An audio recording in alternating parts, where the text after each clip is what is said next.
Ada yang pernah melihat foto mobil ini? Keren banget ya mobilnya, seperti mobil masa depan.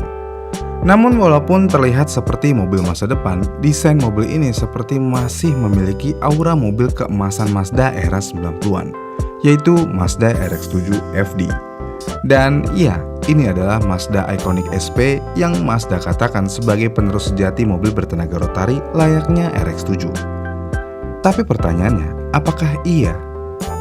Sebenarnya nggak semua janji Mazda tentang mesin rotari ini sepenuhnya bisa terwujud, karena akan selalu ada beberapa kendala untuk menyempurnakan mesin ini. Jadi selama dekade terakhir, Mazda telah membuat janji-janji tentang rotari yang tidak pernah mereka penuhi. Yang kita semua sudah tahu, puncak mesin rotari ada di Mazda RX-7 FD dengan mesin 13B. Dalam versi awal mesin ini hanya memiliki 236 horsepower. Tetapi pada akhir produksinya pada tahun 2002, FD memiliki tenaga sampai 276 horsepower. Dan untuk waktu yang lama, 276 horsepower adalah kekuatan maksimum yang diklaim oleh produsen mobil Jepang untuk menghindari tindakan keras dari pembuatan undang-undang yang khawatir mobil menjadi terlalu cepat. Jadi ketika kita melihat angka 276 horsepower di flyer, output sebenarnya seringkali lebih tinggi.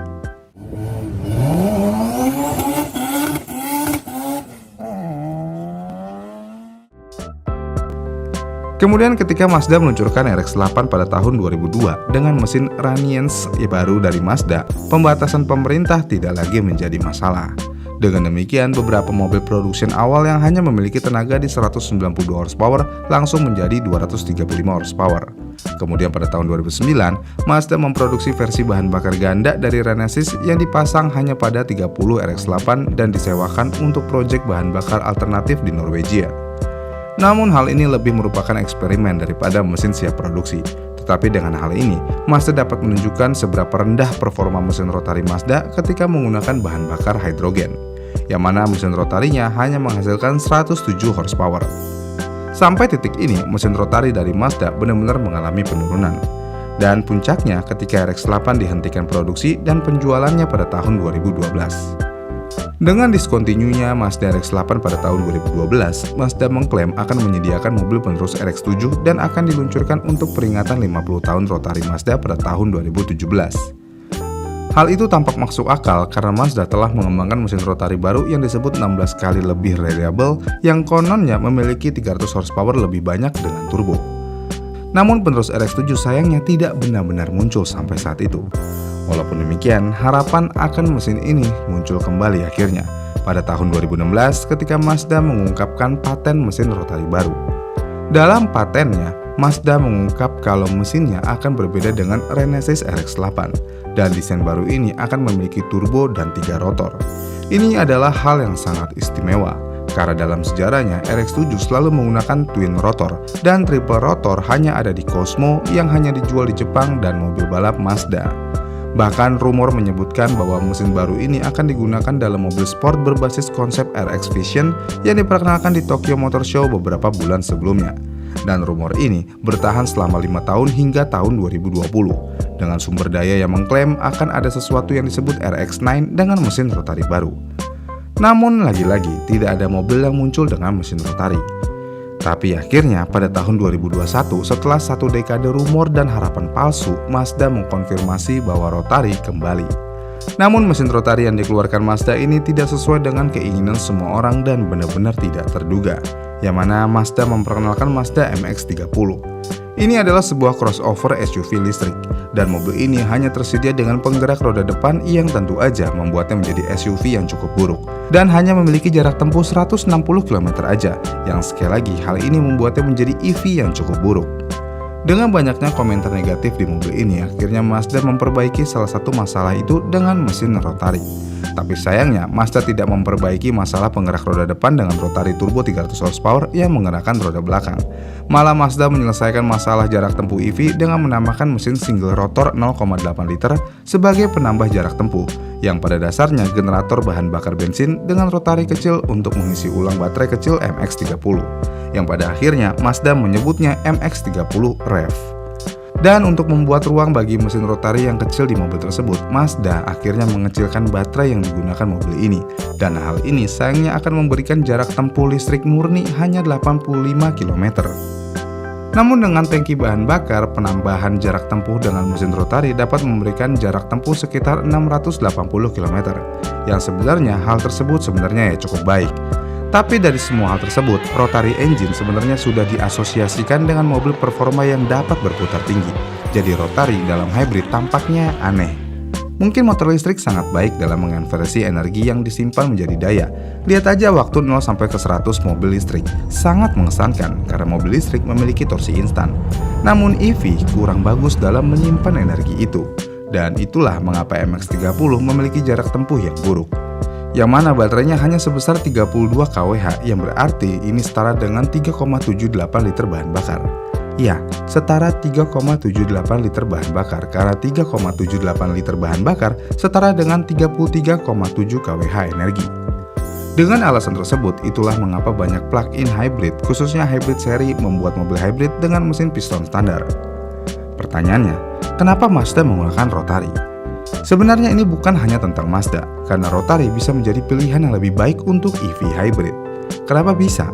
Ya, karena mesin piston reciprocate akan bergerak naik turun, sedangkan rotary memiliki rotor yang berputar terus-menerus ke satu arah. Dan mesin piston memiliki tipikal akan menggunakan 4 tak atau gerakan piston, yang berarti masing-masing untuk intake, kompresi, pembakaran, dan pembuangan, semua terjadi di dalam silinder. Namun di mesin rotary, alih-alih silinder, rotary memiliki rotor housing dengan area berbeda untuk intake, kompresi, pembakaran, dan pembuangan. Yang berarti itu memberikan rotary beberapa keunggulan yang jelas, dan salah satu yang besar adalah ukurannya yang kecil. Kemudian, mesin piston juga memiliki tipikal valve train di atas ruang pembakaran tepat daya dibuat. Kemudian ada piston, connecting rod, dan crankshaft yang membentuk bagian bawah. Dan bagian bawah hanya berfungsi untuk mengubah energi linear pada piston menjadi energi rotasi pada crankshaft. Sedangkan dalam rotary, energi rotasi tetap rotasi. Itu berarti ukuran lebih kecil dan lebih sedikit bagian. Dengan demikian, semua dapat dikemas rapat di sekitar pusat rotasi. Dan faktanya, dengan pengemasan mesin yang ringkas, ini sangat baik untuk mesin EV hybrid. Kenapa? Ya, karena mesin ini biasanya sudah termasuk 2 sumber daya lengkap, yaitu listrik dan pembakaran.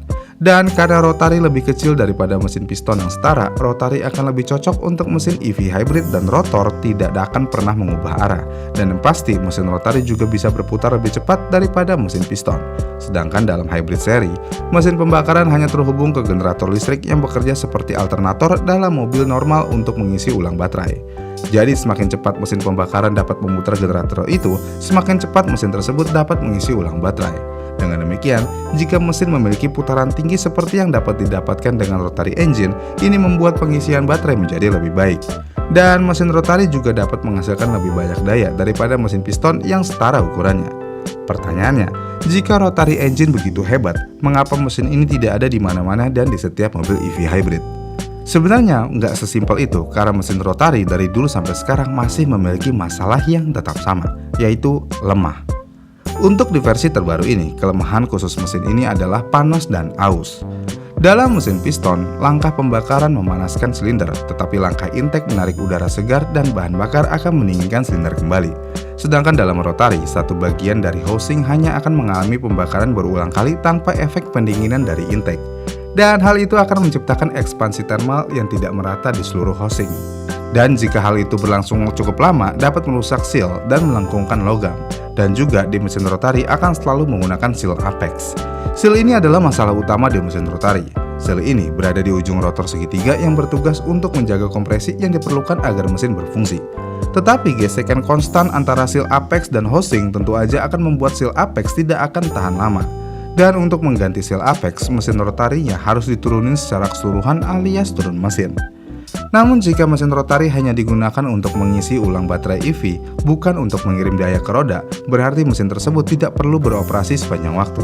Yang berarti mesin ini akan memiliki lebih banyak waktu untuk mendinginkan mesin dan mengalami lebih sedikit keausan pada seal apex. Dengan adanya jeda kerja mesin rotary di mobil hybrid, seharusnya rotary adalah mesin yang paling masuk akal untuk mobil EV hybrid.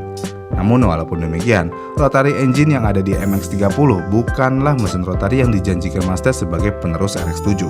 Dengan Mazda mengeluarkan Mazda MX-30 sebagai mesin rotary terbaru dari Mazda, apakah harapan kita untuk melihat mesin rotary layaknya RX-7 untuk di masa depan sudah tidak ada? Sebenarnya enggak juga, karena dengan adanya mesin rotary di MX-30 ini seperti memberikan kita harapan yang kuat untuk mesin rotary sesungguhnya di masa depan. Kenapa bisa? Ya karena semua ini hanya tentang uang. Jadi dengan mengeluarkan Mazda MX-30, Mazda seakan-akan bersedia menghabiskan uang untuk mengembangkan mesin rotari. Dan hal ini akan menarik investor untuk mengembangkan mesin rotari ke tingkat selanjutnya. Selain itu, CEO Mazda sudah mengembalikan tim pengembangan mesin rotari. Yang mana tim ini yang terdiri dari 36 insinyur yang hanya bertugas mengembangkan powertrain rotari aja. Dan ada dua bukti lagi bahwa mobil sport rotari Mazda sedang dibuat, yang mana antara tahun 2019 dan 2023, Mazda sudah mengajukan setengah lusin paten rotari baru yang menunjukkan sistem yang dirancang untuk penggerak roda belakang dengan powertrain hybrid rotari dan hingga 3 motor listrik. Dalam gambar patennya menunjukkan bahwa mobilnya menggunakan bodi coupe, power plant di belakang roda depan, dan transaxle di belakang. Bukti lainnya adalah mobil konsep Iconic SP. Mazda kali ini benar-benar mengatakan bahwa kali ini mereka akan membangun mobil dengan dasar untuk penerus RX-7, dan mereka telah mengungkapkan beberapa info penting untuk mendukung itu. Mobil ini akan memiliki mesin twin rotor dan distribusi bobot 50/50 seperti FD, 365 horsepower yang jauh lebih banyak daripada FD, dan lampu pop-up. Tetapi tidak semuanya kabar baik, karena jika Iconic SP dibangun, mesin rotarinya tidak akan menggerakkan roda seperti MX-30. Ini akan menjadi hybrid seri, yang berarti 365 horsepower itu akan berasal dari motor listrik. Dengan demikian, hal itu tidak terdengar seperti mobil sport rotari pada umumnya. Itu terdengar seperti hybrid EV yang kebetulan memiliki mesin rotari. Pertanyaannya, apakah Iconic SP benar-benar mobil sport rotari? Apakah Mazda akan menepati janjinya kali ini? Atau apakah mobil sport rotari benar-benar sudah mati? Bagaimana nih menurut kalian? Komen di kolom komentar di bawah ya. Dan sampai jumpa di video selanjutnya.